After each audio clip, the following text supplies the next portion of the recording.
Hello there. Welcome back to the Sky Guys podcast. We are here covering Arc 2 of Season 2 of Andor today. We are covering the events of 3 BBY, at least the ones that Tony Gilroy said were the most important for us to cover over these 3 episodes. I'm one of your hosts, Mike Phillips. With me, as always, the man whose voice you hear in narration every single week, Pete Consadori is here. Pete, how are you? Doing great. This 3 episodes a week's kicking my ass. Let me tell you. It's definitely a viewing schedule. But yeah, excited to talk about it. Excited to be here with you guys as always. And it's Andor season 2, baby. We're rocking and rolling. We are rocking and rolling here. Also with us here today, he is our Bureau of Standards supervisor on Gorman. Nick Fraietta is here. Nick, how are you? I'm doing fantastic. I missed the first arc. I watched it, but I wasn't able to join the pod. And well, happy to be back, and I'm really excited to hear what you guys think of the show so far and this arc specifically. Yep, we have a special guest with us here today. A great Star Wars influencer, Brent Simmons, is here with us. Brent, how are you? Hey, I'm doing good. Sorry, I got some tech issues, but hopefully you guys hear me loud and clear. I'm happy to be here. Gonna be good. That'd be good. Brent, thanks for joining us. I'll let the audience know here some of the stuff you're up to on the Star Wars content creation front.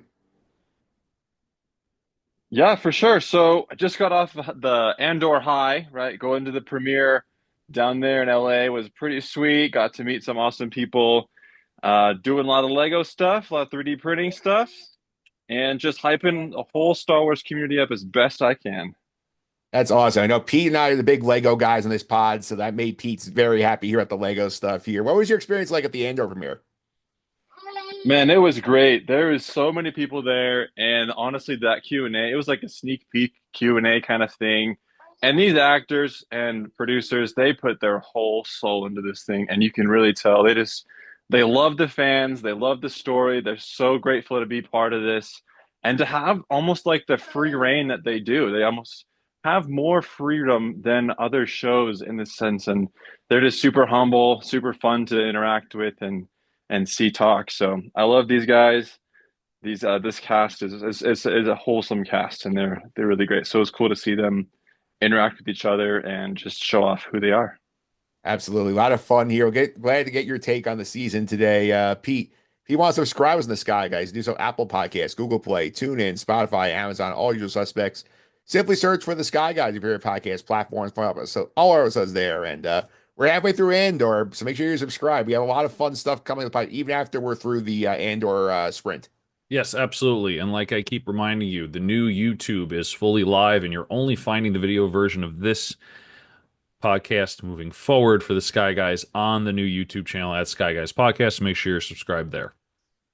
Nick, people follow social media. How can I do that? You can follow at Sky Guys Podcast pretty much everywhere. And if you want to email the pod, it's at skyguyspod@gmail.com. And before we move to what we usually do, which would be our social media comments of the week, I do want to ask our guest, Brent, you were at Celebration. So I wanted to ask you, first off, what was that like being at Celebration? And also, what was it like just being in Japan with other Star Wars content creators and like just being around, not when like when you weren't at Celebration, like when you were out in the streets of Japan. Like, what was that like? So I was actually not at Japan. I was not in Celebration this year, unfortunately. I was here in the States still covering it from the sidelines, watching through Star Wars Twitter and all that fun stuff. Oh, So I'm sorry. you're good. You're good. Information was incorrect. I mean, I wish. You'll catch me at the one in 27 though. So that's going to be a little more local for you. But you know, I guess so. I guess the premiere you were there for a couple. I guess in LA though, what was I guess same question applies. Like, what was it like being out with other Star Wars people like in Los Angeles? It's the best. I have made an incredible amount of friends online, being a nerd in Star Wars, and being there amongst everybody else and interacting with my mutuals. Like it is just the best. This is what it's all about. Like during the Q&A, Diego Luna had said, you know, rebellions are built on community and they're built for community. And I love my little Star Wars community that I have. And so being able to interact with my friends, make new friends, that's what it's all about. Yeah, it's great. It is great. And Nick mentioned it earlier. We'll go to our social media comment of the week here. This is from TikTok once again. This is a comment from Say It Ain't So on TikTok talking about the Barrasso B2 emo being left out of the story here. We talk, especially on B2 emo. Say It Ain't So says, I argue B2 is written more like a child than a pet because we had said in this video, sort of like he's like the lost puppy of the season here. The tragedy of being left behind, but I think that matches the tone of Andor. So, Brandon, any thoughts on them leaving, like sort of kicking K2SO, B2 emo out of the story here in the first arc? Yeah, I mean, I think he's in good hands. I think he'll be taken care of, hopefully. I don't know. I feel like he would have been a little bit stressful to have around for Cassian and Bix. I mean, I think he would have just had a little time in his little apartment there on Coruscant. But I think being rehomed for a season is probably good for him, better off for him. That's honestly what I think. Yeah, well, I think he'll always gonna make it out of here alive. So good for him there. But Nick, let's get to our Star Wars news. We didn't really do any last week without you here, so we had a lot to catch up on. Okay, we have a lot. I'm gonna rifle through it because we don't have all night. Yes. But the Hollywood Reporter confirmed that there's a new Star Wars series for Disney Plus in development from Carlton Cuse and Nick Cuse. Carlton famous for his work on Lost, which we all know how much you love Lost, Mike. Yep. And Nick worked with David Lindelof on Watchmen and The Leftovers. I don't know The Leftovers. I know Watchmen. I don't know The Leftovers. Another great show. Like these two, it's pronounced Cuse, by the way, is the last name. But like I'm intrigued if we ever get to see this. We will see. Bryce Dallas Howard said that she's talked to Dave Filoni about bringing back Samuel as Mace Windu. I guess if it's Bryce Dallas Howard, that would mean it's in some sort of Mandalorian or Mandoverse type show, which would mean he's sequel era, which means it's after his supposed death in Revenge of the Sith. So we would see an older Mace Windu, which obviously would make sense considering Samuel L. Jackson is much older now. Yep. But we'll see. I don't think that's going to happen, but we'll see.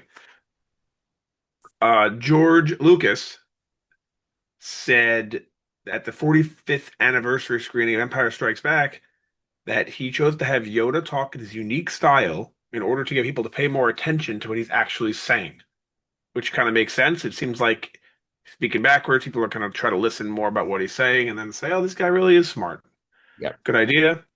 Tony Gilroy, who's the creator showrunner of Andor, has confirmed that both Vader and Palpatine will not appear in Andor. And I do believe him. I usually don't believe them when they say things like this, but I do believe him because of how grounded this show is, and him as a showrunner. Like I don't believe like whoever I don't remember who the Kenobi showrunner was, It was Deborah Chow. and she said the same about Qui-Gon, which just wasn't true, and I knew a mile away that wasn't true. Yeah, and But Palpatine. this I believe. Yeah. Gilroy's not lied to us yet. Yeah. Ian McDermott confirmed in an interview that there was a Palpatine series in development at one point, and it would have explained the origins of Plagueis, but that appears to no longer be the case. And I would have really liked to see that. It's a little upsetting, but what are you gonna do? Yep. Revenge of the Sith back in theaters. It grossed 25.2 million at the box office, second in the week to Sinners, and it's the second biggest weekend opening for a re-release in history. I'm assuming number one is Avatar. Probably one of the million times they put Avatar back out. Yep, yep. A lot of news, huh? Rosario Dawson shared a photo confirming that filming has begun for season 2 of Ahsoka. Yep. We were expecting that. And last is at time of recording, I guess by the time you hear this, it'll be live. The next season of the video game Fortnite is a Star Wars themed season for I guess it's like 5 weeks or something like that. And it starts on May 2nd, which I guess by the time you hear this, it'll be out. And the same for the game Rocket League tomorrow as well, or I guess for today as well, depending on when you're hearing this. Yeah, good rapid fire through the news here. Brent, anything strike your fancy before we get to the Andor for what we talked about? I'm really hyped for Fortnite. I've got a Fortnite group I play with all the time. We are going all month long. Yeah, so Nick, you had a good call putting that one in. Yeah, I mean, I play the game as well, so I was like, we gotta mention it at least. They did a really cool trailer that came out. They got a skin, like a lot lot of the skins are Star Wars themed. They have Palpatine coming and Mace Windu, whatever. But one of the ones that's coming is Darth Jar Jar, which is pretty cool. Yeah, I'm also gonna make a note for us, Nick, before we recap the whole series. I'm gonna table discussion on number 4 with the no Vader Palpatine, see how that holds up as you get through the end of the show. We will, but it is now time for us to talk about Arc 2 of Andor. Arc 2 of Andor here. So, Pete, start us off. Your general takeaway on 3 BBY. What do you think? What do you think about what we got here with the Ghorman setup? We got a lot of Karn. We got some fun stuff with Saw Gerrera and Wilmon doing fumes. Like, what do you think? Yeah, I think this was a lot different than Arc 1. I think Arc 1 was very you're in the action. Arc 2, I believe, is setting up Arc 3. This is definitely a setup arc for me. Got a lower score from me than last week, not because of the quality of the show, but just from the content and it being for me a setup arc. But overall, still very good, still very strong. A lot of stuff is learned about the characters themselves. And also, like I had mentioned, setup, we're building onto to BBY 2. Brent, what do you think about what we got on Tuesday night? I think the story is getting dark. But that's kind of how war goes. I am an architect by trade, and something else I really enjoyed was the world building that we saw on, is it Gorman? Gorman? Yep, Is Ghorman. that what? Yeah, so the world building there was just stunning. I was getting lots of European vibes, obviously, with the Gormans being kind of like a French-based language, it feels like. But the overall architectural design of Gorman, man, that place is stunning. And so I was really focusing on a lot of that these 3 episodes, just the world building, the atmosphere that these characters are in, and just loving these planets, loving these arcs. Yeah, Nick, one thing I took away too is I think we did a lot of character work in this arc, which I think like we could have been easily avoiding because we're trying to race through 4 years of time here. But I like that we spent time on getting through Bix's head state and seeing Wilmot adapt to life with Saw's crew. I think like stuff like that helps like make the story feel more fleshed out. It does. It definitely does. Quick question. Why are they styling it as BBY 3 and not 3 BBY? Is that isn't is it am I alone in thinking that this is new? It's always been the other way around, right? Might be a personal choice out of Gilroy. I don't obviously don't mind. I'm just curious, but I've been loving the arcs. I love this one as well. I feel like this show is so in depth and so much is happening that if you miss like half a scene worth of dialogue, you're done. You lost it all. Like there's so much happening and so much going on. If you miss anything, you're gonna be lost. Yeah, this is not a show you could be watching. You're scrolling on Twitter or like playing like a game on your phone. You have to be locked in if you want to Right. understand. And a lot of it is not shown to you until later. Like for example, we catch up with our friend Karn, and it looks like he was just transferred there, and we believe it. And then we learn like I don't know if it was halfway through episode 4 or the beginning of 5 that we learn like no, he's just planted there. Like you don't know that unless you paid attention to that specific scene, and like you need to be paying attention closely to everything, or you're gonna miss all of it. Like we learned then that he's planted there to try to cause problems in a way, and like it's something that you cannot miss a second of. Yeah, I would agree here. And Pete, like, where do you want to start today? Like, what do you want to do? Talk about first. Dealer's choice. I really don't mind. All right, You have to choose because because you have a hard. you're only going to talk to us about one topic probably. Yes. All right, so let's go for me the most interesting. Let's do the Bix character development throughout the arc.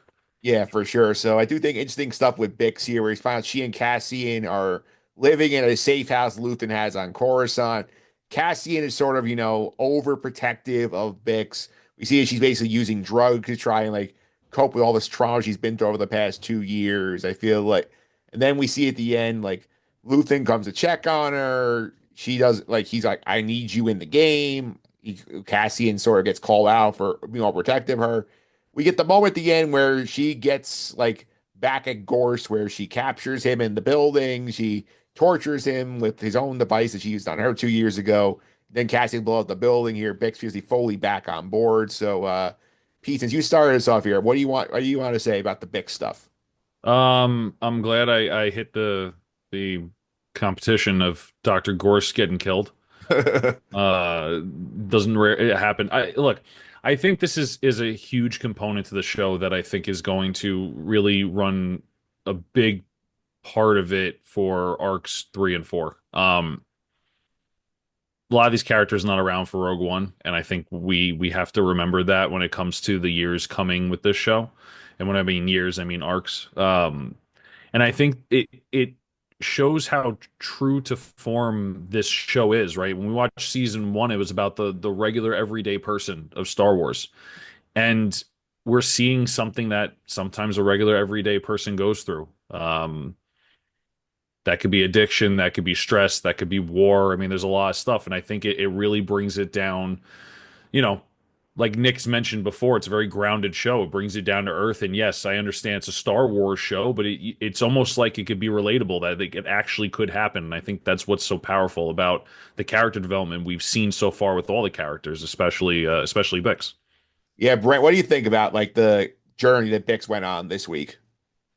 I think it's very real, like we were saying just now. It's a very realistic thing. And war, it shows the other side of war, kind of the more internal, ugly side of war that you don't really think about as much, but that psychological warfare almost, like the PTSD, the trauma comes from being, in a time that's facing war, facing uncertainty. And so having Bix go through this kind of makes it more relatable and narrows it down and makes you think like, yeah, this is real. Like these guys are really putting their whole life into this and it's impacting them in every single way. So seeing her finally get her just desserts at the end was relieving to me. I enjoyed that for her, and we'll see what this next arc takes her.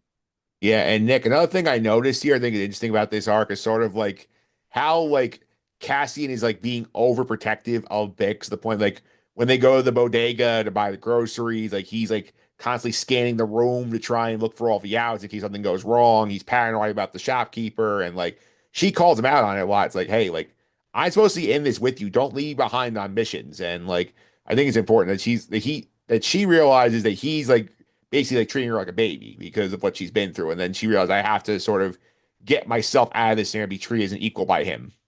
So I have a little headcanon on this where you see it happening throughout the show with numerous characters, Cassian, Luthen, Mon Mothma, where they're kind of changing a little bit in their character. Cassian, Yeah. in that all of a sudden he's overprotective, and I think there's a reason why. In that it's a lot of foreshadowing coming for what's to come. Like they don't know about the Death Star right now, but like it's coming, and something's pressing. Like Luthen even said to Lonnie, he's like, "You don't have time anymore. Like I told you to wait. Don't wait anymore." Like he's getting impatient. They realize that it's about to happen, and we're right. We're 3 years away from the Battle of Yavin, and we're probably what? I don't remember the timeline in Rebels. You probably remember better than I do, but we're probably like only a year away from when we're going to start seeing some.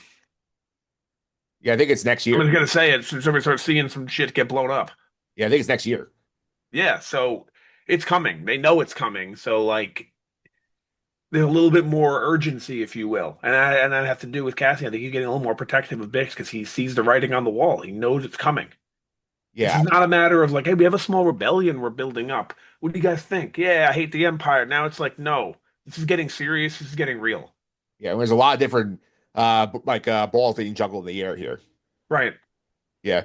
I also think on a lighter note here, Brent, what do you think of getting the bodega in Star Wars? Thought that was a fun little like, trip for us to see. Hey, people got to eat, man.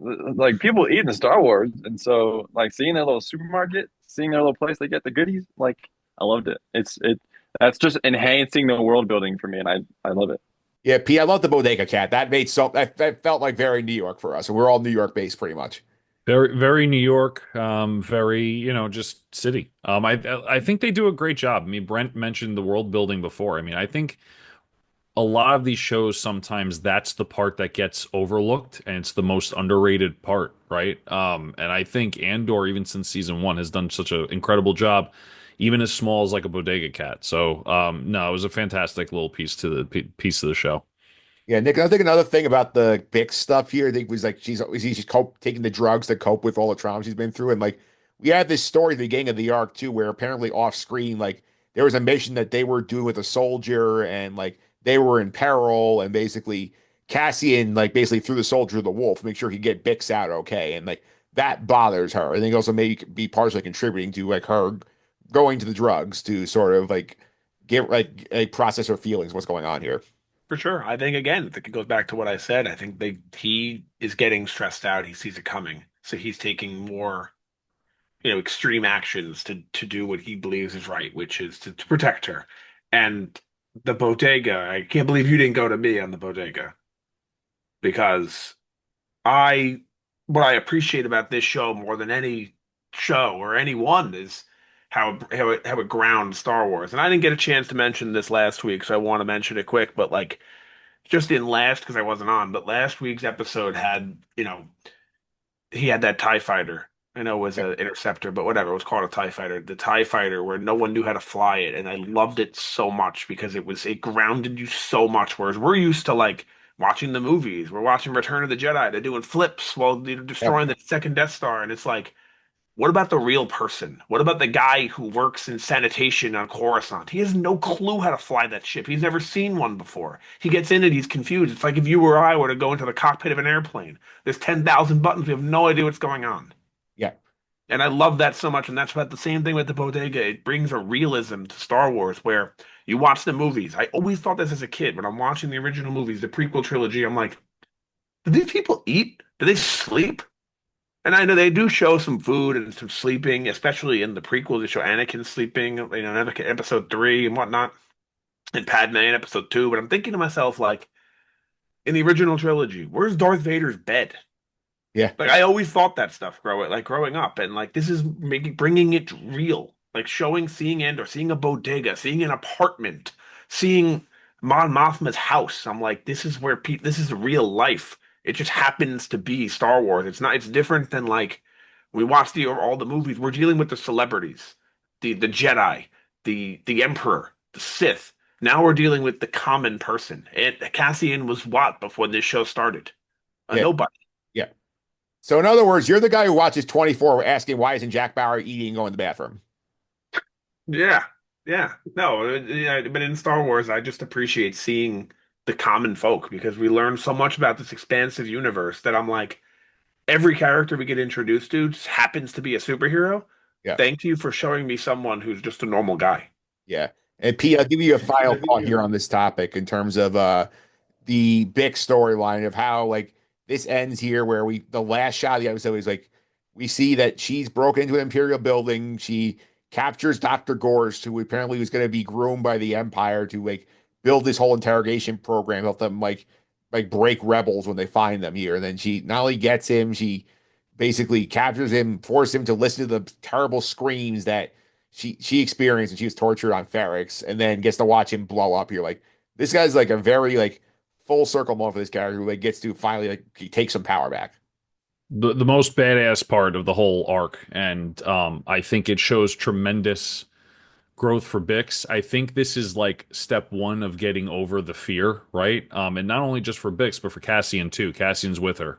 Don't think this was a sanctioned mission. I think this was something that might have been very just between Bix and Cassian to get her over the hump, or to try to give her some peace on top of maybe even him. Could be wrong. Could have missed it. Could have been a sanctioned mission or not from Luthen, but it just seemed very under the table, if you will. But it was totally badass. I think that was a turning point for the character, and I think it sets up the next arc very nicely, even though it's going to be a year jump.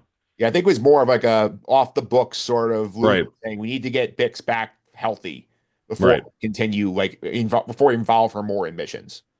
I personally believe it was a mission from Luthen based on the fact that we learn in the ISB that the Doctor is getting expansive. I don't know the word I'm looking for, but he's getting his research was deemed successful, so they're expanding upon his role. And Lonnie must have had that conversation with Luthen off screen, It's not a which bad is what take. they show so much. There's so much going on. There's so many little lines that can be spun any way you want. Yeah, I know Pete has to run at this point, so Pete will be back next week. Pete does fair though. He left us all of his MVPs and LVPs for the pod going forward. So Pete, see you in a week, and we'll check in on that point how you feel the rest of the arc. Yeah, no, absolutely. Thanks as always, Brent. Thank you so much for joining us, and I hope you guys have a great rest of the show. And we'll see you next week. All right, so Pete is exit the building here. Brent, anything else you want to add on the Bix run before we go to another area of this arc? I'm just excited to see how her story continues, honestly. So we'll stay tuned for next week. Yeah, so Nick, I'll give you the choice here next. Where do you want to go? Mon Mothma, it's not even like a question. You know I was going there. Yeah, I know Nick's not the biggest Mon Mothma fan, Brent, but like What? yeah, Nick has not been the biggest Mon Mothma fan in the show. Me? Yeah, you. I love Mon. What are you talking? It's the exact opposite. It's my favorite part of every episode. Yeah, but you don't like her actions. You like her storyline. I don't know where you got that from. Well, I mean, you gave her an LVP point last week. Are you talking about me? I think it was you who gave her. I didn't give her an MVP last week. So, anyways, you take Mon away for us. Tell us what you liked with the Mon storyline. I love Mon Mothma's storyline because it shows us again like the not the common folk this time, but the senators, which is something that we got in the prequels that we didn't really get in the original trilogy, and we learn about 40 minutes into A New Hope or so that the Senate was being dissolved. So that means now at the time, of course, we know so much more because the gaps have been filled. But between Revenge of the Sith and A New Hope, we had no idea what happened in those 19 years. Of course, we know a lot more now, but when he says that the Senate has been dissolved, Tarkin that is, I'm wondering, I go, wait a minute, they still had the Senate during the age of the Empire? What was that like? And now we're seeing it. So I'm very excited to see that. I love all the stuff, all the politics she plays. She spends a lot of time with Lucen, especially more in this season than she did last. And the two work so well together on screen. They could have a conversation, and if you're not paying extreme attention, you can completely miss what they're talking about because it sounds like one thing, but they mean something else completely. Like last week, getting sorry, his name escapes me, killed. Tay. Yes, Tech. Yeah, and Brent, I know you're on a time crunch as well here. Any other big thoughts you want to give on Mon or the episode before you got the bounce? I've said this to a couple of friends of mine, but it's great to finally get some really awesome character development for Mon Mothma, to really see her in action and see where she becomes like this icon, the leader of the rebellion. And it's great that the it's more realistic for us. We are interacting with her feelings more. We're seeing behind the scenes of what it takes to start a rebellion the right way. So I'm enjoying her character and somebody that's standing for what's good and what's right and trying to do something about it. So I applaud Mon all the way. Yeah, absolutely. Brent, I know you said you had to run. Thank you for taking the time to join us. I appreciate it. If people want to keep up with you and some of your content creation, how can I do that? Yeah, I'm most active over on Instagram. So you can just find me at Nordy Brent. There you can find all the latest things I'm up to. And yeah, that's where I go. All right, Brent, thanks for joining us. We really appreciate it. Look forward to keeping in touch along the way.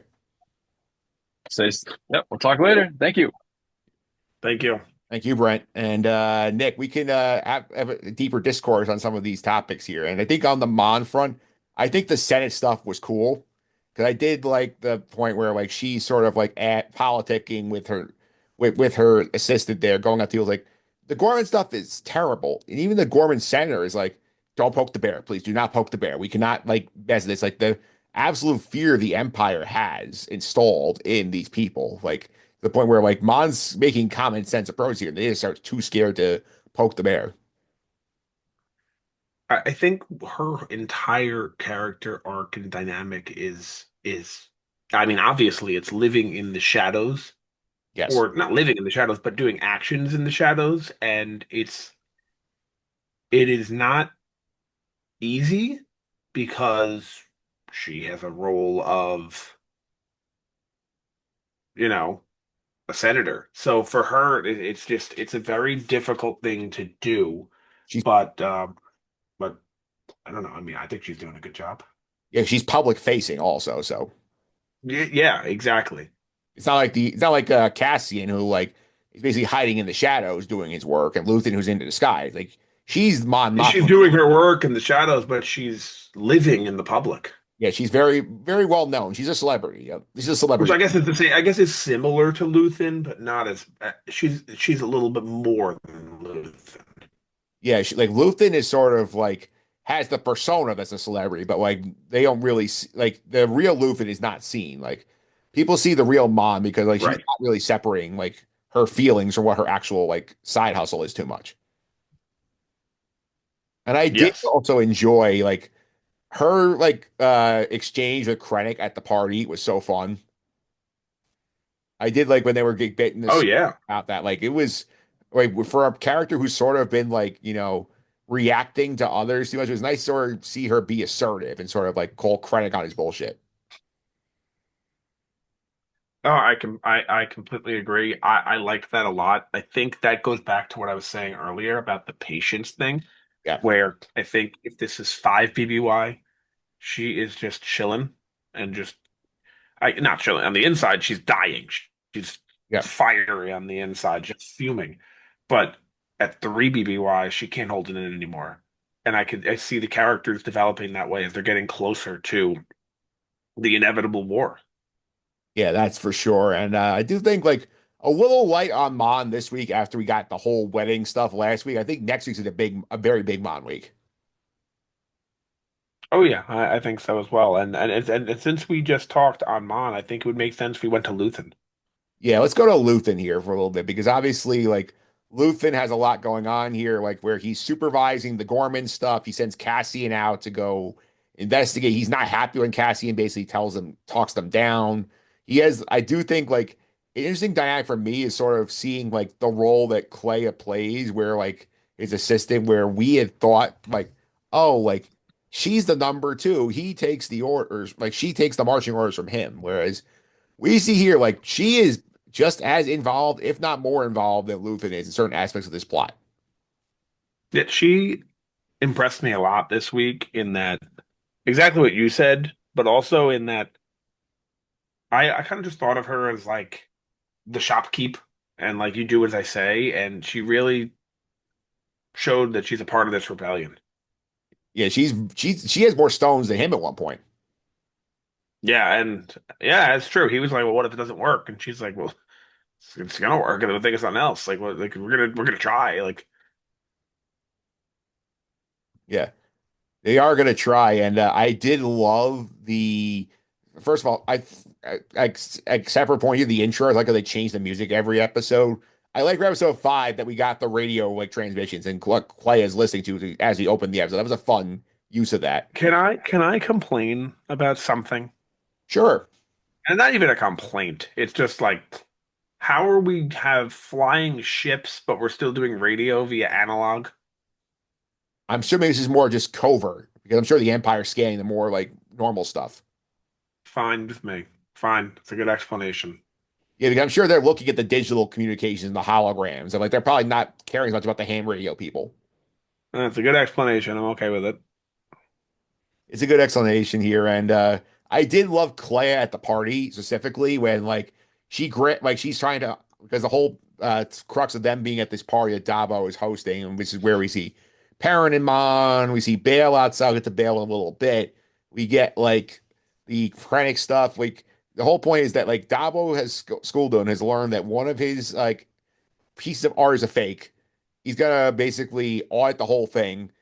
Clea has installed a listening device in his office and has to remove it at the party. So she grabs Lonnie, who is like scared shitless throughout the whole party, and is like talking him through it. She's bleeding and she's trying to get the thing out because it's stuck. And the stones this woman shows to get the job done, very impressive.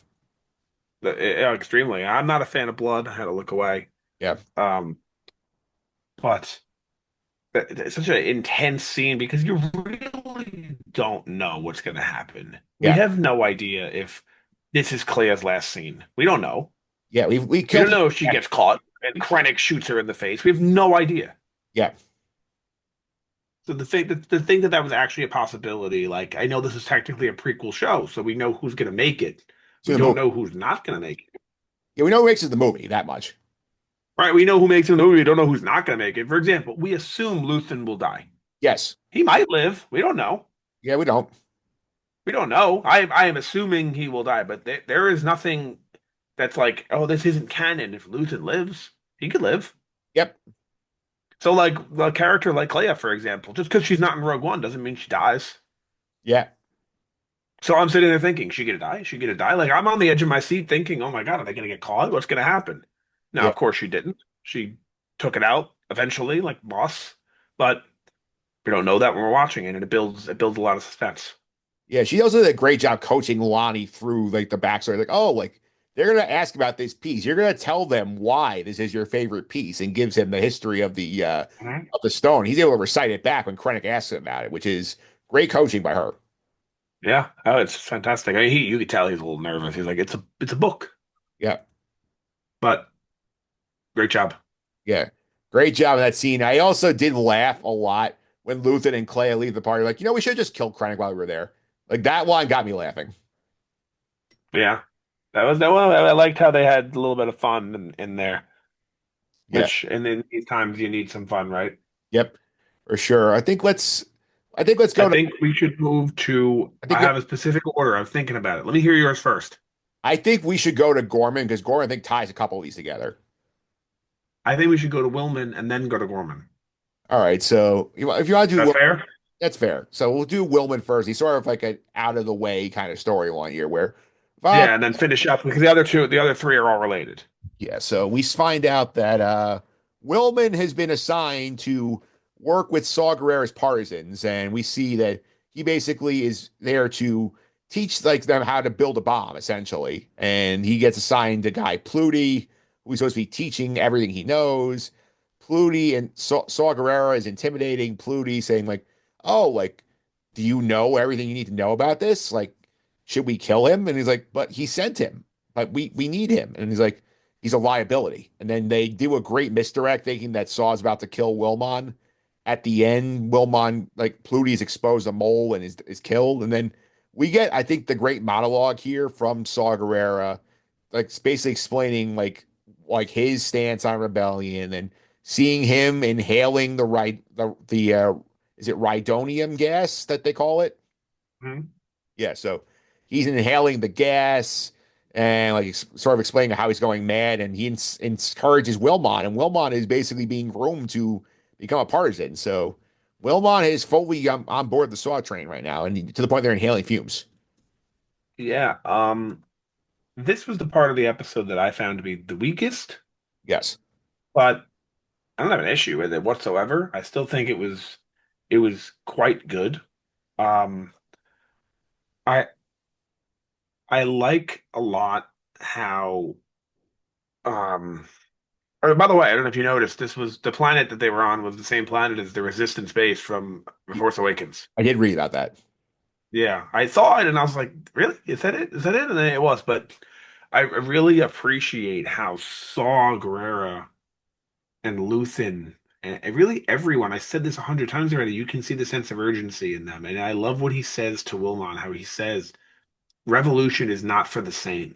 Yes, It's very true when you think about it, how all of them are insane in their own way. yeah, Cassian is overprotective of Bix. Luthen is growing impatient, and you can see the insanity forming there. Mon Mothma, same story, growing impatient. When you can see her when she's in the Senate, she's gripping onto her Senate pod with all of her might because of how angry she is. A revolution is not for the sane. Revolution is not for the sane. It's going to lead to a war. We think of it as very common and normal because Star Wars has normalized it, where that's the war. It's the galactic civil war. You're either on the Empire or you're part of the rebellion. But it's not that simple. It's very complex, and it's to get involved with the rebellion, you had to be out of your mind. yes. Look at the size of the Empire. Look at I know they don't know about it at this point, but look at the Death Star, and you're going to fight against it. You have to be out of your damn mind to be part of that thing. Plus, you got Darth Vader running around killing people whenever he wants. Right? And I don't even know how many people know about him. Yeah, I don't even really know what's the story. Does Cassian know Vader exists? probably not. And if he does, he probably doesn't know it's a Sith. He just thinks he's some guy in a suit who's really strong. Yeah, But either way, it's This is what I love about this show is how grounded it is. You're getting into the people. Like we just watched A New Hope and we're like, yeah, they're the rebels. They go fight. Yeah, they go fighting. You see this, and it's like silly seeing how this group came to be. And think about it. I don't think about this stuff. I never did think about this, but how did this group get formed? What kind of sick son of a guns did it take to build this thing from the ground up? Because this is literal suicide. Yeah. And the funny thing is here, like, I don't know if you watched the whole thing with Pluty and Wilmon. Like, I don't think there's any real hint. Like, the show doesn't really give you confirmation that Saw is right that Pluty's a spy. Like, for all we know, Saw is out of his mind on the drugs and just have the guy pegged wrong. Yeah. Unless we missed something, I agree with you. Yeah. They left it ambiguous in that sense, where like he's trying to figure out like somebody here is lying to me. It's like a little paranoid, and then like Right. he said Pluty's lying to me. Yeah. And then I've heard like the big criticism of this episode or Yeah. this arc. Should just say I'm just counting it all as one episode, but like the criticism here was that Saw scene where he's like laughing. People thought it was out of place, and I don't. I kind of think to myself, I think he's just showing how crazy he is, which is exactly my point from earlier. Like you need to be out of your damn mind to get involved in this thing. Yeah, I mean, he looks like you could see he's slowly descending into madness compared to where we saw him in five BBY, where he's much more composed. Right. Every time we've seen him, he's getting a little crazier, huh? Yeah, I mean, we get to the point where he's literally telling Wilmon, "Yeah, you got to inhale some fumes, man." And like Wilmon disagrees and goes with it. Yeah. Yeah, and I think it's interesting. I think we can move to go Yeah, ahead. one last note on Wilmon here, like he was not, we did not see him a ton in season one, but they've been building him a lot up this season. I think it's for a reason. I'll get to why later. Okay. I think we'll get there later then. All right, let's get to Gorman, which is probably the bulk of the rest of this stuff here, where we have the Gorman Rebellion. Like we have like Karn is there. We think at first that he's there because he was transferred, and the show makes you think, oh, Dedra broke up with him. Now he's off planet. His mother's not happy with him.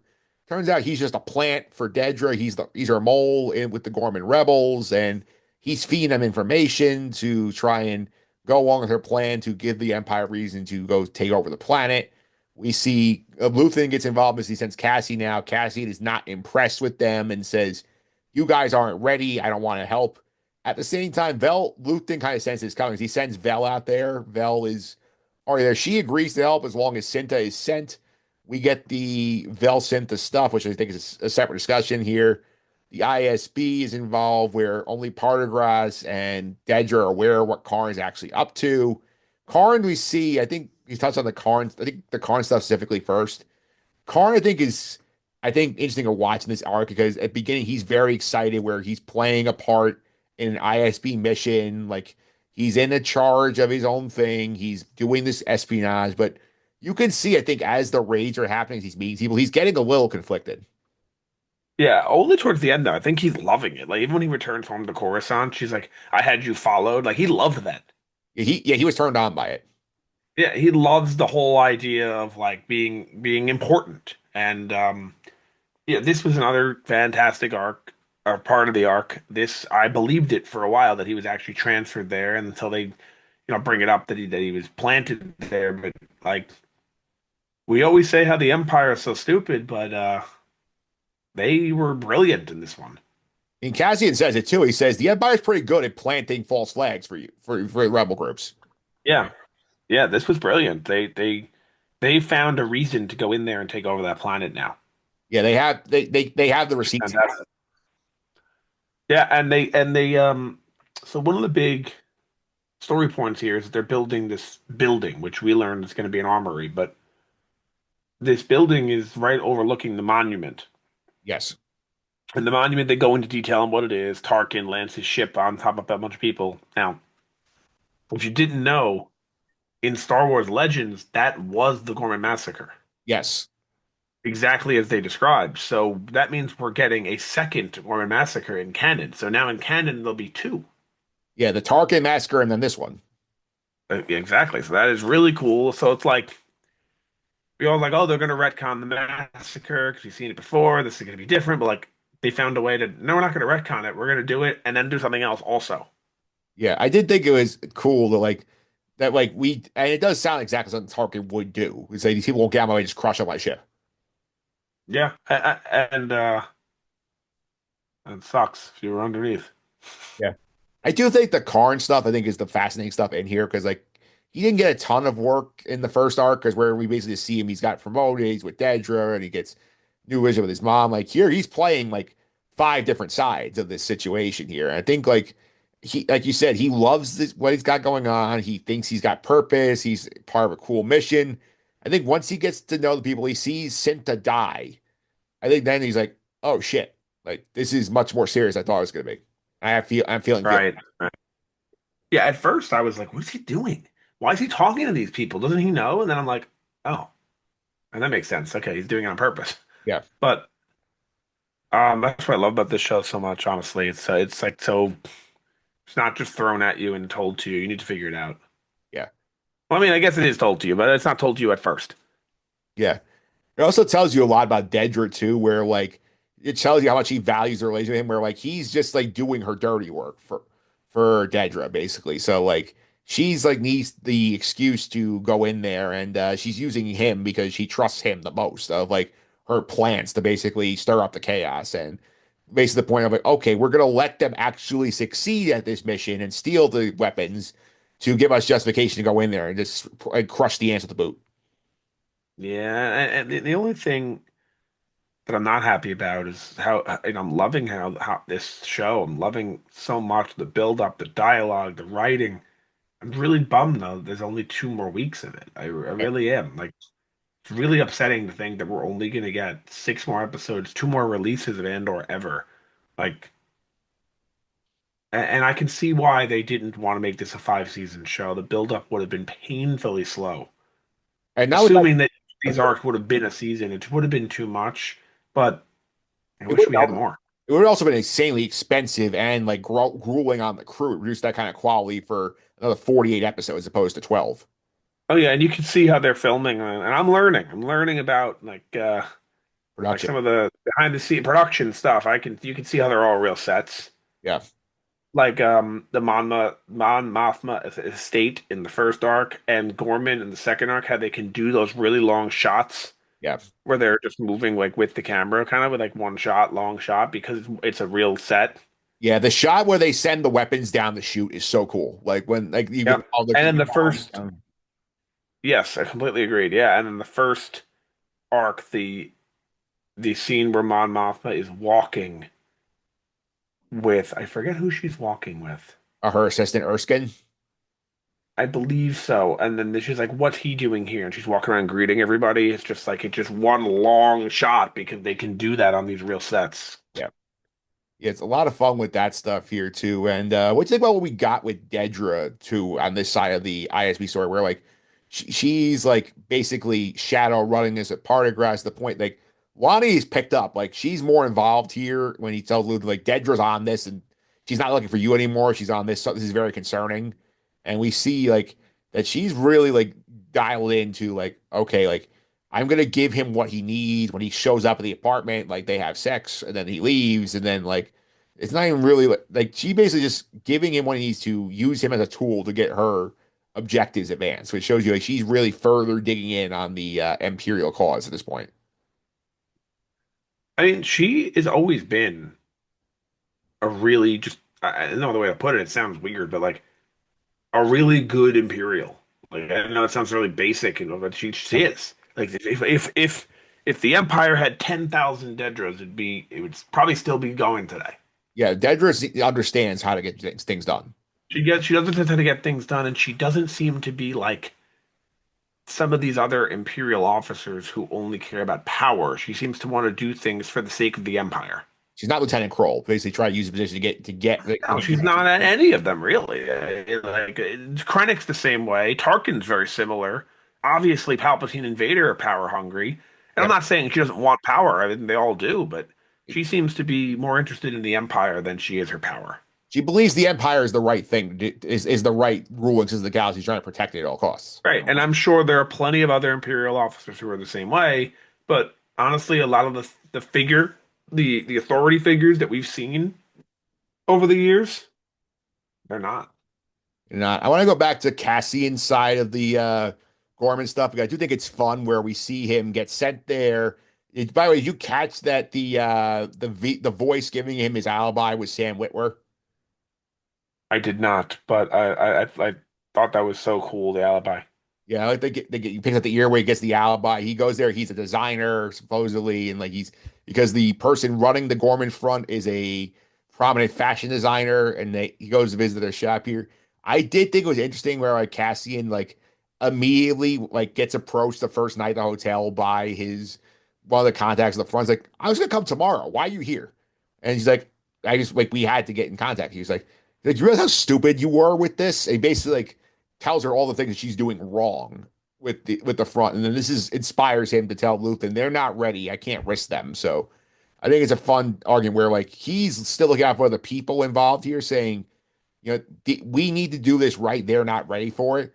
Where Luthen looks at this as ooh, this is an opportunity. We can get the rich, affluent designers on our cause and create a symbol here. So like Cassie is not willing to sacrifice them, probably due in fact to like his residual trauma with Bix. And Luthen says that's exactly who we need. If we lose a few of them, like it's a more virtual signaling win that we have the rich elites on our side. I agree. I don't really have anything to add. It's a very fun dynamic, though, especially when like Cat Luthen calls him out on the fact that like you are like being way too cautious. You do not understand that like we have to sacrifice some piece here to actually make momentum like on the board. Yeah, and they're both right. I mean, I heard this on a video actually that was recapping this episode. So, and it said that Cassian formed an attachment with Bix, Yes. right? And we learned that in Star Wars, attachment is a bad thing. But I think that's misunderstood a lot. The attachment doesn't mean you can't have a relationship. It doesn't mean you can't love someone. It means you can't become Anakin the way he was with Padme. Yeah. You're allowed to have relationships. Jedi could have friends. Jedi could have, I don't know about lovers, but Jedi can have attachments. They just can't become attached. There's a difference. Yeah. So in other words, the Jedi can hook up. They don't want the Jedi like falling in love with the person more than they want to go marry them.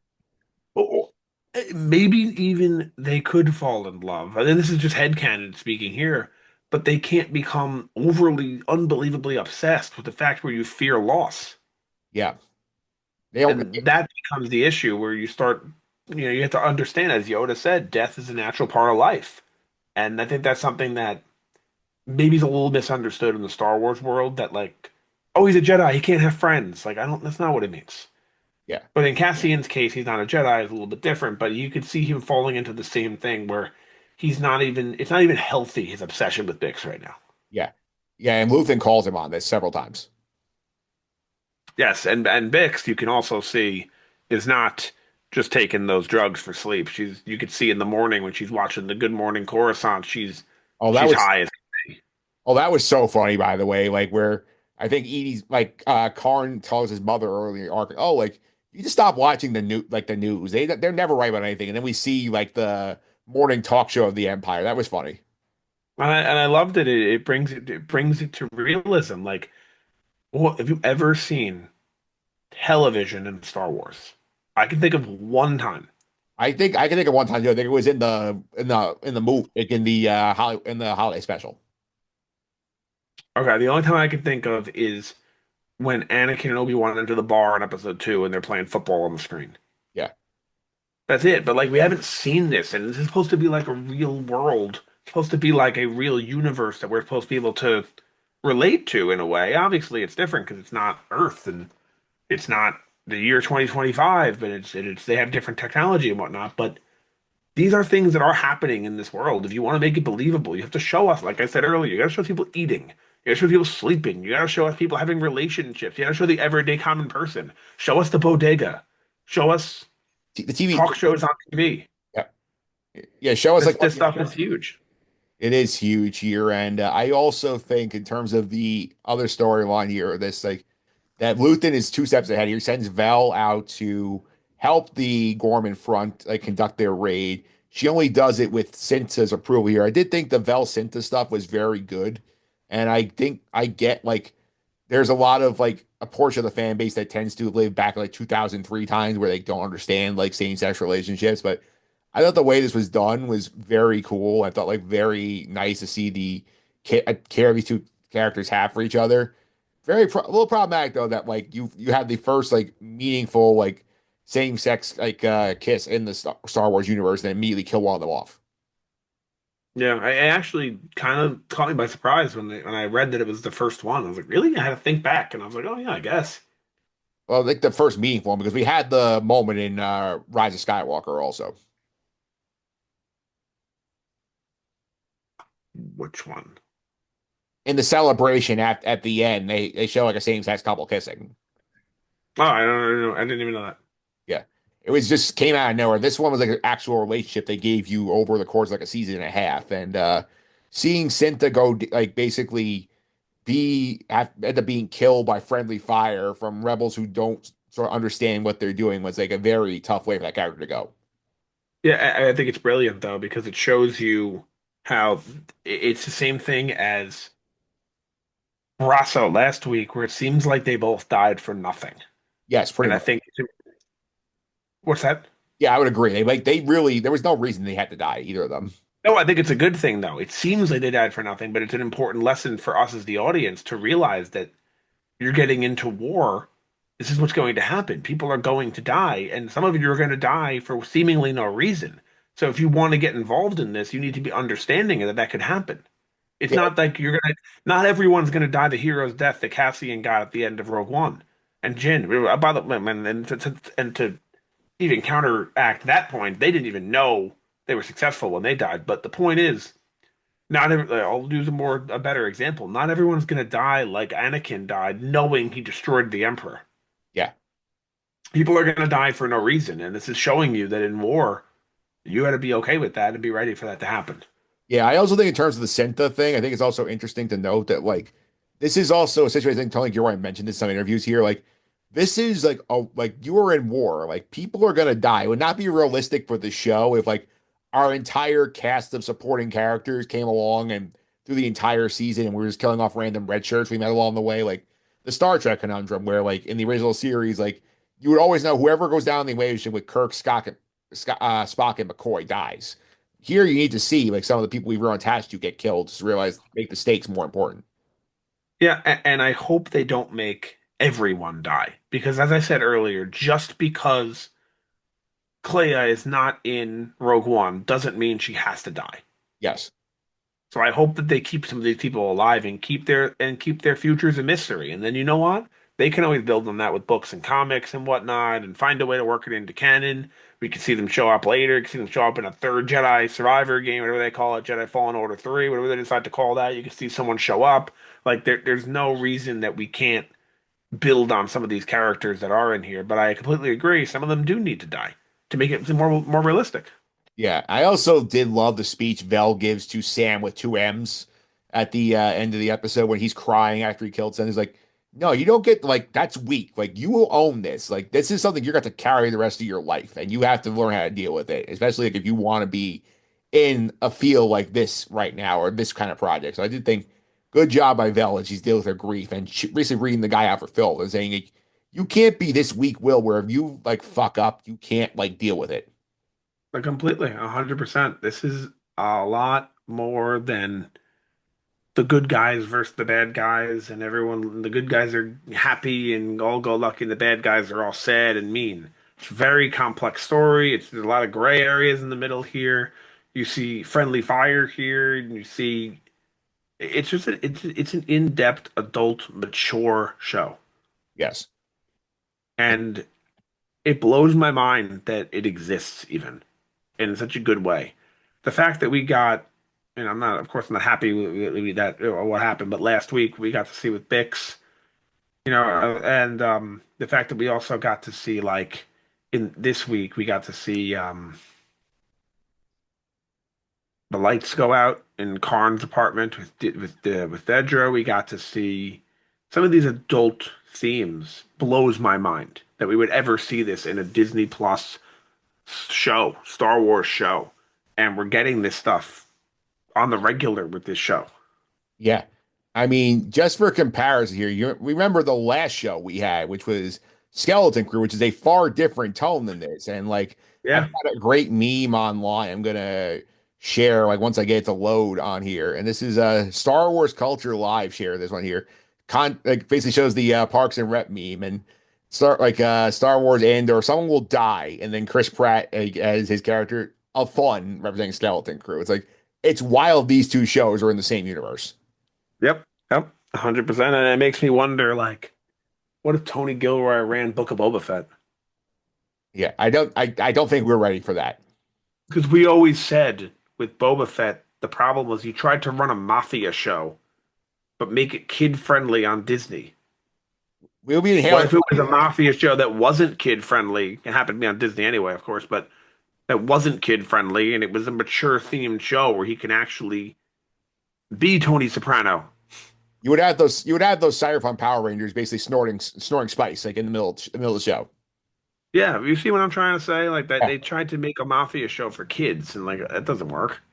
No, it really doesn't here. And I think we covered most of the story beats here. I think the last thing I want to touch on before we get to all our trackers here is the decision that we see here. We get the return of Bail Organa, but it is not Jimmy Smits. It is Benjamin Bratt is playing the character here. In real life, this is because they wanted Jimmy Smits back. They tried to work with him on scheduling, but at the time of filming, he was doing a CBS show called East New York. He could not get the time necessary to come back and film here. So Gilroy decided the character's too important. We need Benjamin Bratt to sort of play the role here. We introduced him in this episode to get all the crazies online, get their out of their minds before we get Bale in the story full time going forward here. So, what's your takeaway on the Bale Organa recast? Now, maybe I'm crazy. I thought we knew he was getting recasted before this episode happened. The rumor was out. Okay, so it was just a rumor, it wasn't confirmed because I saw him and I was like, yeah, okay, there he is. That's what the guy looks like. It looks pretty good. Okay. But like you can't make it, you can't make it. I also think he's doing Dexter as well. Yeah, Jimmy Smith is very busy. Yeah, so he's very busy. He couldn't make it. It's unfortunate. He's the character I think of him. I wish he was there, but I don't have any problem with the recasting. It seems like they did as good as they could. Yeah, for me, I've seen people online like bitching and moaning about this, and this is something like drives me up a wall because to me, they wanted Jimmy Smits.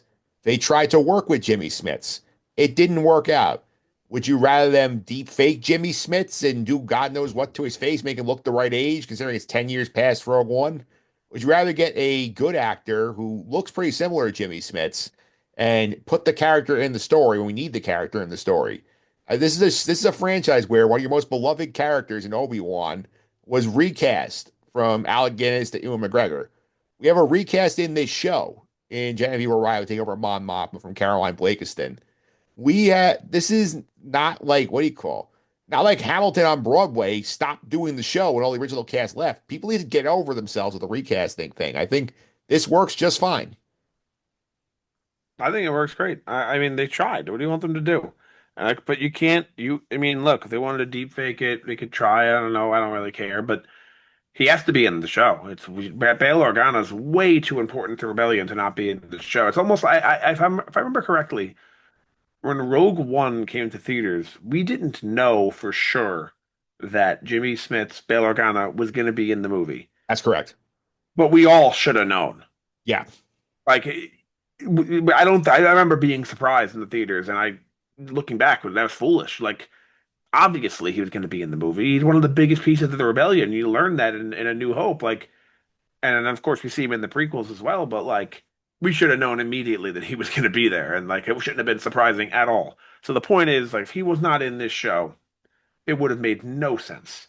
And putting him in this arc just for a little quick scene, I see some people complaining about that. I don't think they understand. It's to ease the water. It's to put your foot in the water to make sure. Like it's to tell the audience this is going to be our Bail Organa this season. This is what he looks like. You'll see him again soon. Yes, exactly it. Because don't tell Gilroy said we did it in this episode. We did not need to. We put him in here so that the audience could get like all their feelings out in the week between the Yep. episodes. That like when he's actually here playing an important part, we're more focused on what Bale's actually doing as opposed to arguing whether it should be Benjamin Bratt or Jimmy Smits. Yeah, that was a great idea. Love that. I think it was a fantastic idea to do it the way he did it. I mean, would we all rather Jimmy Smits be there? I think so. Yeah. Probably everybody in the world, except for Benjamin Bratt, would rather Jimmy Smits be in that role. And Jimmy Smits But is a college actor. I mean, he would have loved to be on a show like this. Jimmy Smits would have loved to, but you know what? It didn't work out. It's unfortunate, but if that's not something to complain about. I feel like a lot of people are complaining before they understand the reason. Like a lot of people will just look at it and go, "They recasted him," and they Yeah. don't realize, well, they tried to get him, he couldn't do it. Yeah. Yeah. Because Like if I just thought with zero knowledge, I would say, "Why'd they recast him?" I get a little mad. I'm not gonna lie. But then as soon as someone told me or I found out, well, they tried, he couldn't do it, I go, oh, all right. yeah, it's like, I'd rather them give me Benjamin Bratt than either write Bail Organa out of the entire of the rebellion story or do a very bad deepfake of Jimmy Smits. Yeah, who knows what the deep fake would look like? I don't know, but I'd rather. I have no problem with the recast. I'm sure that's an argument out there somewhere. People would say I would rather them do the deep fake because it's him. I've seen some Whatever. people arguing that they should have stopped production way for Jimmy Smits. I'm like, you realize like that cost this studio way too much money for one actor. Yeah, see, it's that's something that like is way above the pay grade of a lot of people who complain. They don't understand. Like, just wait 2 weeks. What's the worst that can happen? Like, it doesn't sound like much to the common person, but when you're making every single crew member wait 2 weeks, you're ruining so many other things and costing so much money. You don't realize it until you're. And I'm not saying I'm in show business. Of course I'm not. But when you're not in show business, you don't understand what those 2 weeks mean to everybody on set. Yeah, it takes a lot to make a And it show. could be more than 2 weeks. I just threw that number out there. Could have been a month. And if you wait a month, everything could be completely ruined. You needed to do all the scheduling with all these actors, all these directors, producers, the cameramen, the guys who put in the lights, the props people, this and that, everything. You can't stop everything for one guy.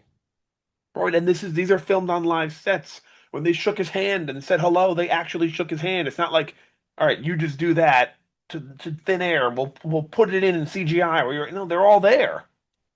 Plus, as I'm sure people have forgotten here, one of the few complaints about Rogue One was that the end with Leia, like with the deep fake, looked very unrealistic and compared to the rest of Yeah. the movie. Like I don't, Right. They did the Tarkin and they did the Leia. The Tarkin was fine, yeah, but the Leia one was rough. yeah. It's like we don't like with how quality we want Andor to be. Like I would be stunned if that. I'm not surprised that this is the route they chose to go instead of like just getting a random dude here deep making Jimmy Smith's face on in post production. Yeah, me too. I agree. Yeah. And I think that's it on the big overarching discussion here. So let's get to all our fun stuff, our trackers and whatnot. So kind of catch you up. Sure. You missed all of last week, so you're Yeah, I'd like to see. fresh on all of these. I'd like to see. All right. So first up here, we'll go to our character draft here, and I have jumped out to a commanding lead in the early going because I got two Krennics and I got a Bale. So 3-0-0 so far, and I have changed my Bail Organa picture on the graphic to the Benjamin Bratt Bail Organa. Yeah, so you're going to win the draft here. You're probably going to end up with about 7 points. Yeah, I would think I'm Uh, getting because Krennic they've been spare with. They've been using it basically once an arc. the question here is Draven, I think, will show up once or twice and on my team. And then when you look at Pete's team, I think you might get one out of one of those people. I think So, I think he's got a good shot at. I think Jin's not coming. I think he's got a good shot at the other three, but may not be till the last week. oh, I'll tell you, if he had a chance at Jin, he just missed it. Yeah, I think Jin was supposed to be like. I think Jin probably departed the group before Wilmon showed up. Right. Yeah. No, he had that because she said she was 16. She was 19 in Rogue One, which means it was 3 years prior. So I'm doing the math in my head when we first see it, and I go, she could be here and it could still work in canon because it was 3 years prior, 3 years prior to her in Rogue One, and it was 3 years prior to Rogue One. So they could have made it work or to put her in here, but since they didn't, she ain't showing up. But any of those other three I could potentially see on Pete's team. That's Hera, Agent Callus, or Yeah, Galen Erso for one specific, a little cameo there. And on my team, I don't think we're seeing Tarkin. I think we would have already. I don't think we're getting Ahsoka. he told us They no. lied. They told us no Palpatine. We'll see if they're lying. I do believe them though. I And believe. when it comes to Draven, I think we will get him once or twice. I think you have to get Draven. I think he's too important to like their storyline. I think they're going to get him in there. So when we get him on Yavin 4. I think we get As Drake. long as I don't come in last, then I don't have to buy the prize. So second place seems to be okay with me. I think there's also a non-zero chance I get all four of my team to show up. Yeah, I think Bodie Rook is the least likely here, but I think there's a chance here because like there is a Galen chance. shows up and he one of his things was I sent a pilot and we need Bodie Rook if he's the pilot. I actually think you're going to get 3PO. Because I think he might get Jericho next week, to be honest with you. Yeah, with Bale. Yeah. I think the question is if Galen's here, I'm getting Bodie. I'm sweeping the board with my whole team showing up. We'll see. We will see here. And Nick, do you remember our death draft from the preseason? I remember doing it. I don't remember what we picked here. It's been hot this board. So to recap here, I have gotten both my picks. So Cinta died this week. Took Brasso last week. Pete somehow nailed Dr. Gorst as a death candidate. Oh, now I remember because I was thinking to myself, Pete picked Dr. Gorst, but where did he pick Dr. Gorst? Did he say the character draft? I'm like, he must have some points. But now I remember it was the death draft. So I said Luthen and I think we're all getting all of them. The only one that questions me is Cyril. I think Luthen and Bix will die. I think, Obviously, your two already died, and so did Gorst. yeah, I think we're getting 5 out of 6 of this board are dying. And we might get all of them. We'll see.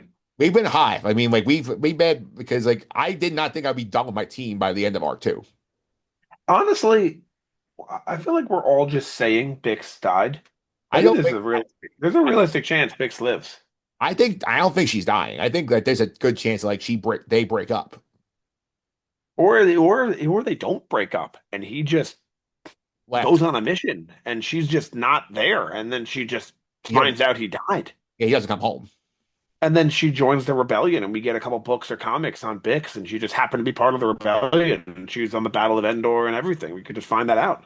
I think we're in agreement. Luthen is cooked. It's just a matter of when it happens, probably the last arc. But I think No, again, I said this at the top of the episode.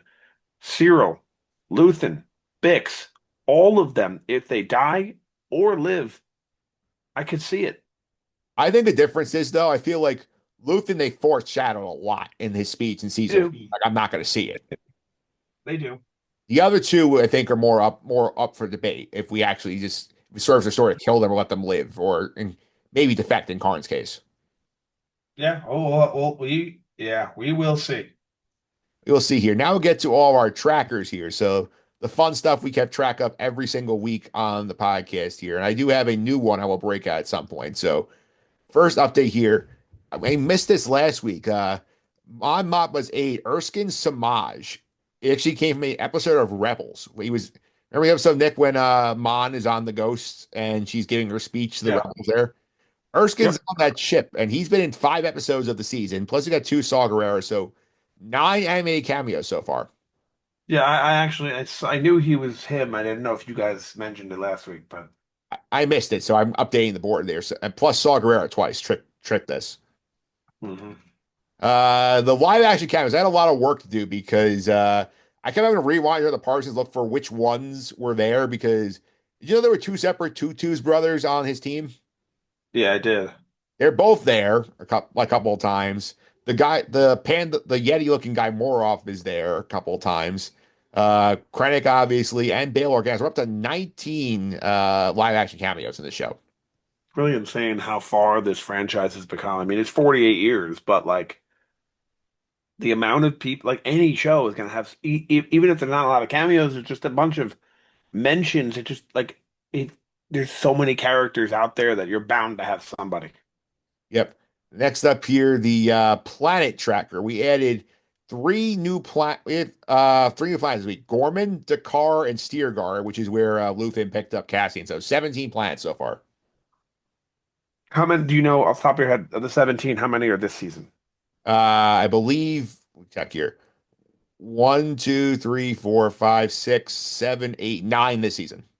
Oh wow. So in half of this season, we got more planets than we did in all of last season. Actually, it's 8, sorry, because I just realized that Sagramila was last season. Okay, so pretty much though, it's about equal. Yep. Now, the Andor kill count. I have to explain this one because We saw him blow the building up. Yep. I had to do some math on this because apparently the population on Coruscant is about 3 trillion people. And we went per population density. So it's about like 8,000 people per kilometer. I guesstimated using New York City as a parallel, about 15 buildings in a kilometer. How many of that comes to like are people were in one building, they blow it up here? We're gonna do the math here. It says 544 people in the building, counting Gorse. So the Andor kill comes out to 583. So, are you assuming that building was open or closed? The building was open. We saw it was staffed. I think it was closed. I think he was there after hours. That's why there was really basically no security. I mean, I'm sure there's a night shift of people working. That's what I'm saying. I think it was just a night shift. I think it was less people than you would think, is my point. Well, I'm going based on the just averaging it out here because it could have been like a lot of visitors during the day also. So I can see Yeah, building that size, 500 plus seems about right. no, that's fine with me. All right.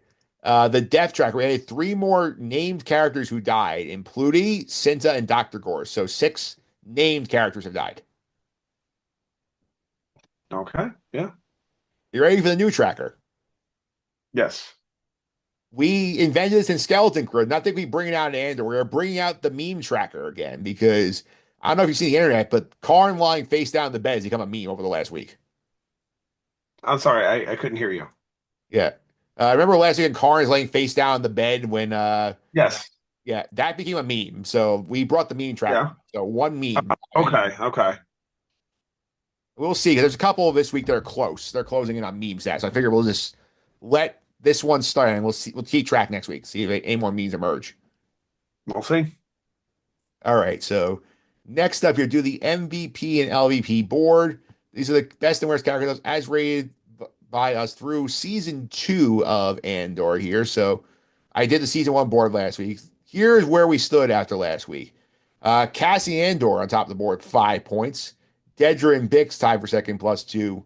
+1's Luthen, Bureau Standard Supervisor Karn from me, and Pete gave a point to the Imperial Engineering Department for that badass design of the TIE Avenger. Yeah, you at that point. That's cool. All right, the negative ones. Mon Mothma, the dysfunctional Yavin for Rebels. You gave one to other Star Wars shows. I gave one to Perrin and Tay Kalma for getting himself killed. And Lieutenant Kroll was on the bottom of the board in -7, rightly deserved. This I don't think anyone's going to approach him this season. Right. All right.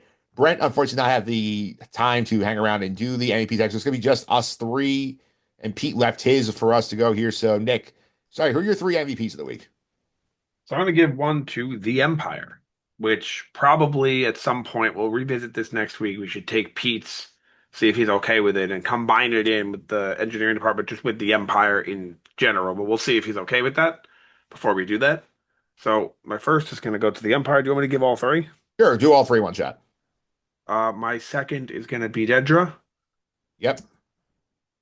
And my third is tough You have because I want to give it to a lot of different people. So I'm going to give it to Saw okay. because of his one line specifically of Monologue. saying that The monologue is great. the rebellions are not for the sane. That line specifically, I'm going to give him the MVP for. All right. So to give my opinions here, it won the Bix for taking her power back and getting revenge on Gorse and sort of reestablishing herself here. I'm going to want the Karn because I feel like he got everything he wanted in the episode where he's actively in the like he's still leading a Bureau Standards department.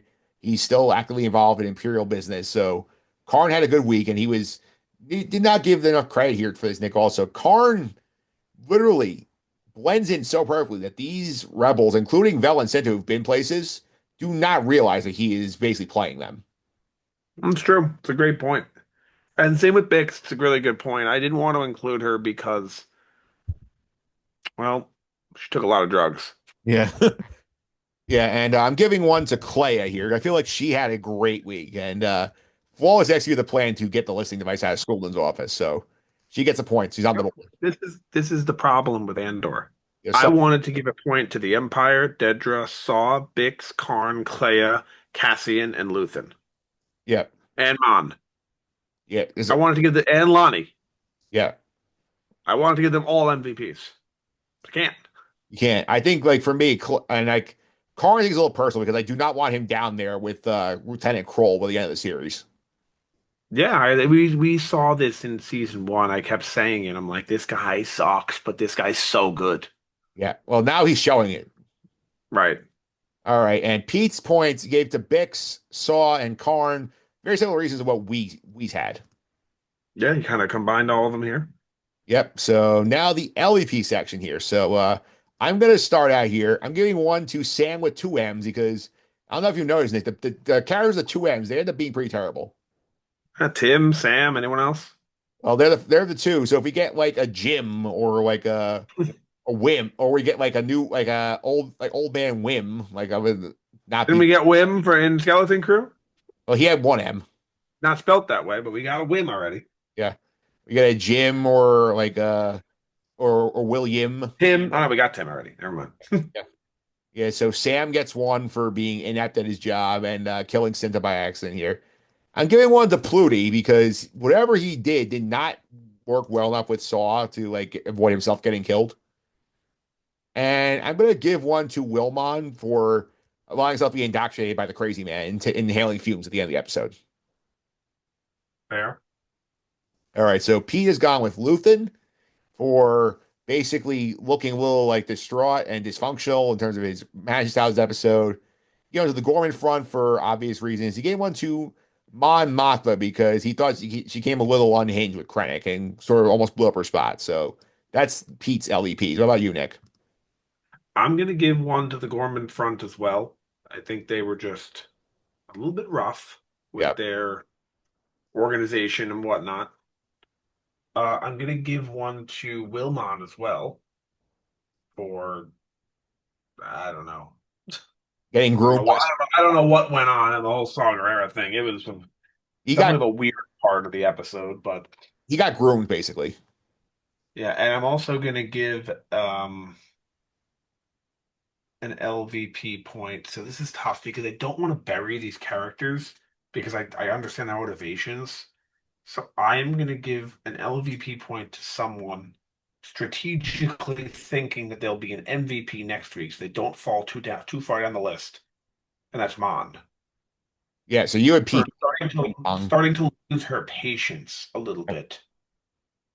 And speaking up against Krennic because I everything she said was right, but I feel as if she rushed it and she and I understand why she's doing it because she's losing patience with this impending doom. And I feel as if next week she will get her revenge on the LVP board and will get an MVP at least once. So I'm going to give her the LVP. Okay, so that's the MVP section. You're going to grade each episode scale 1 to 10. 1 is worth the 1978 holiday special. 10 is up there the Prison Break episode of Andor for the pinnacle of Star Wars content. So I'll start Ever Been to Ghorman episode 4. I'm giving it an 8. PK 7.5. What's your score here? I'll go 9. 9 on this one. Okay. So episode 5. I have friends everywhere. Pete gave it an 8. What are you doing? I'm going 9 again. I'm going 8.5. I think it was stronger. I think the Saw monologue deserves a half-point bump over the previous episode. And lastly, what a festive feeling. Nick, you can start us off here. I'm going 9 again. I'm going 9.5. I'm the high man of this episode. I really love this one. And You can put me there too. yeah, Pete gave it an 8.5. So Yeah, I see Pete went up. You guys both went up as you went along. I guess technically I did too, with the last one being the highest. The only thing I had was I was watching it and there was like 15 minutes left, and I go, all right, we're gonna get the Gorn Massacre right here, and then we didn't, and I'm like, oh, that's gonna be another arc, like 3 arcs involved, maybe even 4 that are involving Gorman. he said 5 episodes. So like I would assume like that, like we're gonna get like one episode of it next week and then the fallout. That was like the only reason I'm not giving it like a 10 is because if they showed the Gorman Massacre in this episode and wrapped up the storyline right here and left us with 6 episodes of unknown, it would have been a 10 for me. But it really is like unbelievable writing and just the whole show. The only complaints I have about the entire show is the release schedule, and I love it as a viewer, but as a content creator, Very I do hard. not like it. I do not like it. It is very hard. And there's a lot of spoilers out there. So if you don't watch right away, you get spoiled pretty quick. Yeah, I've been watching right away, but it's hard to get through all 3 episodes in one sitting because it's a long time. Especially for us on the East Coast. We're getting 9 o'clock each time. We're getting basically a movie starting at Yeah, and I'm at work, I'm coming home, by the time I'm exhausted, by the time it starts already, sometimes I try to nap before it. And by the time the end of the third episode is coming, middle of third episode, it's 11:15 or so, I'm dead. Yeah, and I also mentioned here for something to keep an eye out for the Andor feedback shit, like series review podcast. We're gonna also do. I'm gonna keep track of the arc grades, and we'll see which arc grade out the best from us. I would hope the last arc is the best. I always like when a show ends itself strong, and I think it will.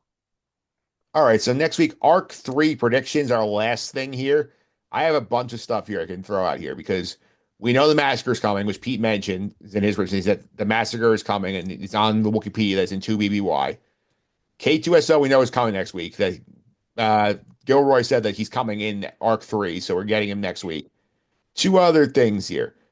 We know this is where Mon Mothma meets the Rebels. I don't think we see it on screen. I think Cassian meets Mon Mothma here, gets her off Coruscant, and does what the Kyle Katarn said in the last week that he drops her off to the Gold Squadron. The Gold Squadron then brings her to Rebels, and we see her Rebels there. That's one thing. And I remember I teased Wilmon earlier. Yep. Wilmon is fully indoctrinated and saw his partisans. We know he's on Ghorman for the Ghorman massacre. I think he's our big death next week. We need to get an emotional death at the end of each arc. I think he's the death in episode 9. I could see it. It seems like Cassian's friends are slowly disappearing, huh? Yeah, because I mean, we lost Brasso. We lose Cinta. He doesn't know about it. Yeah, he doesn't know about it. And he wasn't as close with Cinta as he was Brasa, obviously, but um you get to see, that crew that robbed The heist. the heist in episode 6 of last season is slowly disappearing, huh? Only two of them left now. It's Vel and Cassian. That's right. All right, so your predictions now. Obviously, we're gonna get the massacre and K2SO. This is already given to us, Yeah. Um, I think we're gonna see that. I can't put my finger on exactly what it is, but something because of that massacre. I think. So what I've heard about the massacre from previous Star Wars material is that Mon Mothma publicly denounces Palpatine Yeah. after the massacre. So that's I if we see that on screen, I would lose my mind in a good way. So I hope we get that. So Mon Mothma publicly denouncing Emperor Palpatine. I think we might That's get the it. rule. We got a shot, the promo shot, and one I ripped Benjamin Bratt out of for the character draft board is like Bale in the Senate chamber. So there's a good chance that we do actually see that. And I thought my chance of getting Palpatine was this episode when she was in the Senate because they purposely zoomed out really far on who was in the middle, and I thought it was going to be him, but it wasn't. It was that new senator Yeah. getting sworn in. Yeah. But we'll get him. It We makes won't, sense. but Makes sense. I think Palpatine is at this point in the time, I think he probably doesn't bother showing up to the Senate anymore. I know I'm so curious. I've always wondered, what does Palpatine look like to the public eye in this era, to the Senate? Does he look like Darth Sidious? Does he try to make himself look like Sheev Palpatine? We get a little bit of it in Rebels, but is that really what it looks like? It's not really him. It's more like a hologram in a way, like a Force Ghost projection thing. I'm so curious as to what Palpatine, how he portrays himself to the common person. I'm sure he's more in the shadows now than he was like at the beginning of the Empire. I'm sure too. When he does make an appearance, do they know he's a Sith? Of course not. Otherwise, people wouldn't be, and no one would support the Empire. But I wish we had some more insight on what he looked like. I wish we did too, but that's it for us this week. We're going to have bonus episodes because Sunday is May the 4th. Us and Pete recorded a special podcast a few weeks ago. We rewatched Revenge of the Sith. So we gave you some 20th anniversary takeaways. It's a bonus podcast coming on Sunday. So I'm excited for everybody to get to listen to that one. I'm very excited too. On Sunday. I'm actually going to the Star Wars Day at Yankee Stadium, hoping the weather holds up. We will see. It seems like it might rain, but then again, the percentages are low. I don't really understand the app because it says it's an 85% chance of rain, but the highest percentage chance all day is 25%. So I don't get it. Well, there's not really a percentage of the percentage thing. It does not actually how much is percentage actually going to rain. It means how much the area will get at least a drop of rainfall. And then the percentages within by hour don't make sense though. That's what I'm saying. Yeah, that means like 25% of the area within that hour will receive rain. Well, then I guess it won't be raining much. I don't know. I go more by the totals than like by the percentages. That's what I usually look for. If they All right. predict, You know what? I'll humor you. I'll yeah, humor you. The percentage, or excuse me, not the percentage, the total on that day is 0.2. yeah, I think you're fine. All right, let's see. I hope so. 'Cause it's a big game. Looks like Monday and Tuesday are worse weather-wise, so I think you're okay. All right, let's see. All right, so one more time. You got to follow social media. I'm not gonna do that. At Sky Guys Podcast, it's on pretty much everywhere. And then at Sky Guys Pod at Gmail if you want to email the pod. Yep, you can also follow me on social media, mphillips331, MPHILIPS331. This is Gilroy Just on the Suffering podcast. We wrapped up the NFL draft. I was joined by Daryl Slater, the Star Ledger. He loved what the Giants did in the draft, Nick. Me too. I'm really excited. I mean, I've been excited about them before, and it's never, not never, but recently hasn't ended up well. And hopefully this time it's a little bit different. Hopefully they take some steps in the right direction, starting on the defense. Yep, we'll be back next week. As you mentioned, you get the Star Wars episode on Sunday, and then back on Thursday again for Andor 2 BBY, the Ghorman Massacre, K2SO, who knows what else, and more. We'll be back then. Until then, may the force be with you.